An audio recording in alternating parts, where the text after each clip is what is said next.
Hi అండి, ఎలా ఉన్నారు? బాగున్నారా? బాగున్నారని కోరుకుంటున్నాను. నేను మీ లక్ష్మిని. యాక్చువల్గా ఈ రోజైతే ఏదో కోతి కొబ్బరి చెప్పు దొరికినట్టు నాకు మా బాబాయ్ గారి అమ్మాయి అయితే ఆదివారం అని చెప్పి కాసేపు నా దగ్గరికి అయితే వచ్చింది. దాన్ని పదవే కొంచెం స్కూటీ మీద దాని వీడియోస్ కోసం తీసుకెళ్ళి, కానీ పక్కనే 2 కిలోమీటర్స్లో విలేజెస్ అన్నీ ఉన్నాయని చెప్పి దాన్ని అయితే తీసుకెళ్ళాను అనమాట. అది బలి ఇంకా. సో దాన్ని పాపం ఎక్కువేమైతే ఇబ్బంది ఏం పెట్టలేదు. జస్ట్ ఒక 1 అవర్ అయితే చుట్టుపక్కల ఊరైతే చూసుకున్నాను. హౌస్ అంతా క్లీన్ చేయించుకుని ఇవన్నీ కూడా పర్సనల్ బ్లాగ్స్ కింద డైలీ ఒకటైతే మీకైతే చూపిస్తూ ఉంటాను. నిజంగా ఈరోజు నేను షాక్ అయింది ఏంటి అంటే, నేను ఎట్లైనా బాదం పప్పులు అలాంటివి అయితే కొనుక్కుని అయితే తిన్ను, అంత కాస్ట్ ఎందుకు అన్నట్టు ఆలోచిస్తుంటాను. బట్ అమ్మేమో చాలా వీక్ అయిపోతున్నవి ఈ మధ్య అని చెప్పేసి ఇంటికి వెళ్ళినప్పుడు బాదం పప్పులు అయితే ప్యాకింగ్ ఇచ్చిందనమాట. సో అవైతే నేను నానబెట్టుకున్నాను ఒక 6 వరకు.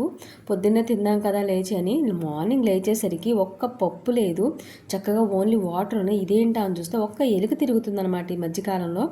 అదైతే తినేసి ఉంటుంది అనుకున్నాను. నిజంగా ఇప్పుడు ఈవినింగ్ అయిపోయింది, బట్ నేనైతే డైజెస్ట్ చేసుకోలేకపోతున్నాను. అమ్మో అన్ని తినేసేసింది. ఇంకా డైలీ ఎక్కడ పెట్టుకోవాలి ఏంటి, ఏదైనా మందు పెట్టాలి, దానికి ఏదో ఒకటి చేయాలని అయితే ఆలోచిస్తున్నాను. ఇది కూడా నేనైతే మీతో షేర్ చేసుకుంటూ ఉన్నాను. పచ్చ పొలాల మధ్య చాలా మంచిగా అయితే ఉంది. ఇక్కడ కొంచెం దూరం అయితే వెళ్ళిన తర్వాత చాలామంది ఆడవాళ్ళు ఈవినింగ్ ఆల్మోస్ట్ ఇప్పుడు 6:15 అయితే అయింది ఇంకా. బట్ అయినా చేలో ఆడవాళ్ళు ఇంకా కలుపు తీసుకుంటూ పనులు అయితే చేస్తున్నారు. అబ్బో ఏంటి ఇంతవరకు టైం వరకు పని చేస్తారా మీరు అంటే, అదేం కాదమ్మా, ఇది మా సొంత చేనే, మాది మేమే చేసుకుంటున్నాము, మేము కజిన్ సిస్టర్స్ అవుతాము అదైతే వాళ్ళైతే చెప్పారనమాట. ఓకే, సొంత చేను కాబట్టి అంత ఆ టైం వరకు చేసుకుంటున్నారు అని అనుకుంటే అక్కడతో వీడియో అయితే ఫినిష్ చేసి రిటర్న్ అయితే స్టార్ట్ అయిపోయాను చెల్లి నేను.